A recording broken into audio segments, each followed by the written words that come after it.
The atmosphere in the West Wing on Tuesday, May 21, 2025, was deceptively routine. The sun shone brightly over the iconic building, casting long shadows that seemed to whisper secrets of the past. Staff members moved with a sense of purpose, their footsteps echoing through the hallowed halls. It was a day like any other, or so it seemed. Moments before, South African President Cyril Ramaphosa was scheduled to arrive for his meeting with President Donald Trump. An unusual flurry of activity caught the attention of keen observers. The air was thick with anticipation, as if the walls themselves were holding their breath. Staff members exchanged hurried whispers, their faces betraying a mix of excitement and apprehension. White House aides were seen maneuvering two large-screen televisions into the Oval Office. The sight was unusual, a stark contrast to the room's traditional elegance. The screens, sleek and modern, seemed almost out of place amidst the rich wood paneling and historic portraits. This hinted that the impending discussion would deviate sharply from the usual staid exchange of pleasantries and policy points. The presence of the screens suggested a more dynamic, perhaps even contentious, dialogue. It was clear that this meeting would be anything but ordinary. The screens, stark and modern, seemed out of place amidst the historic decor, silent harbingers of a confrontation. They stood as symbols of the new era, where technology and tradition often clashed. The juxtaposition was striking, a visual representation of the complex relationship between the two nations. President Ramaphosa, a seasoned statesman, likely anticipated a robust dialogue with his American counterpart. As he stepped out of his car and walked towards the entrance, his demeanor was calm and composed. He was no stranger to high-stakes meetings, and this one promised to be particularly significant. The initial moments of the meeting began with a surprising degree of cordiality. The two leaders shook hands warmly, their smiles masking the underlying tension. It was a delicate dance of diplomacy, where every gesture and word carried weight. The stage was set for a conversation that would undoubtedly shape the future of their respective nations. The transition from casual conversation to confrontation was abrupt, catching everyone off guard. What started as a seemingly innocuous discussion about golf and other pleasantries quickly took a sharp turn, and theatrical, orchestrated by President Trump. His demeanor shifted noticeably, his gestures becoming more pronounced, and his tone more commanding. Once the initial exchanges about golf had concluded, Trump signaled a dramatic shift in the meeting's tone. He leaned forward, his eyes narrowing as he prepared to unveil his next move. He ordered the lights in the Oval Office to be dimmed, creating a somber atmosphere.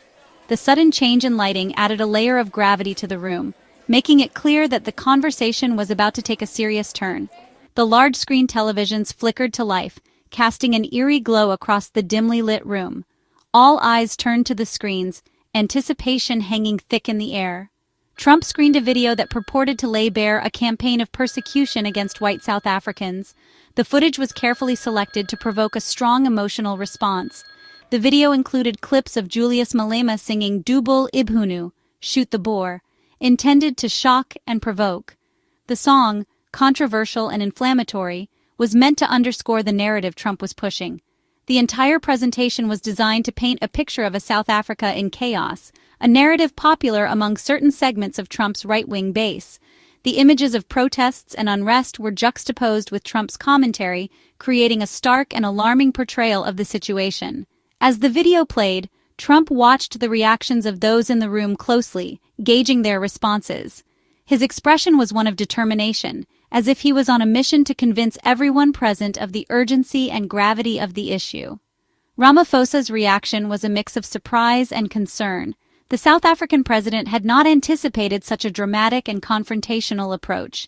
The ambush had been meticulously planned, leaving little room for immediate rebuttal. The atmosphere in the Oval Office was tense, the air thick with unspoken words and charged emotions. The video ambush had set the stage for a contentious and highly charged discussion, one that would leave a lasting impact on all who witnessed it.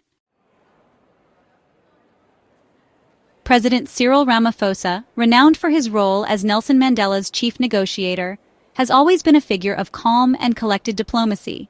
His extensive experience in navigating complex political landscapes has earned him respect both domestically and internationally. However, he found himself in an unprecedented position that tested his diplomatic skills to the limit.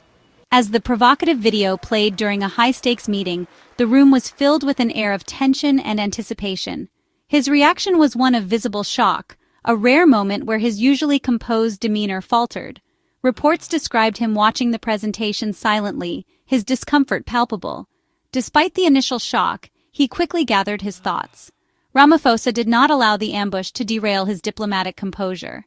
He took a deep breath and prepared to address the room. He sought to distance his government from the inflammatory language showcased in the video, emphasizing that such rhetoric did not reflect the official stance of his administration. Ramaphosa questioned the authenticity and context of the video, urging the audience to consider the broader picture. He pointed out that criminality in South Africa affects people of all races, and it was misleading to single out any one group. His efforts were a testament to his diplomatic resilience, showcasing his ability to remain steadfast under pressure.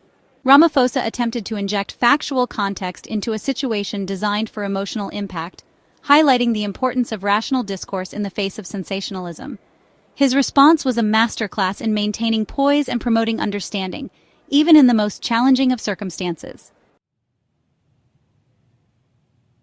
The Oval Office during this ambush was occupied by key individuals, each with their own perspectives.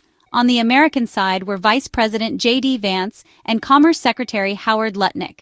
Their presence signified the official weight the Trump administration intended to give to this confrontation. A notable presence was South Africa-born billionaire Elon Musk, an advisor to Trump. Musk's attendance added another layer of intrigue to the encounter. President Ramaphosa was accompanied by South African golfers ernieels and retiefgoosen. Their presence, initially a symbol of soft diplomacy, inadvertently highlighted the stark contrast between expected diplomatic pleasantries and Trump's confrontational tactics. Trump's decision to ambush Ramaphosa was a calculated move rooted in his broader political strategy. This type of public provocation of foreign leaders has been a recurring theme in Trump's approach to international relations. By confronting Ramaphosa, Trump was signaling to his supporters that he was fighting for causes they cared about. Trump's actions can be seen as an extension of his beliefs concerning race and identity. The ambush served as a demonstration of Trump's America First doctrine in action, prioritizing domestic political messaging over traditional diplomatic norms. Despite the intense nature of the ambush, Ramaphosa chose diplomatic restraint in his public statements. He downplayed the drama, characterizing the engagement with Trump as a great success. Ramaphosa spoke of a robust engagement and mentioned a pleasant lunch, painting a different picture from the confrontational reality.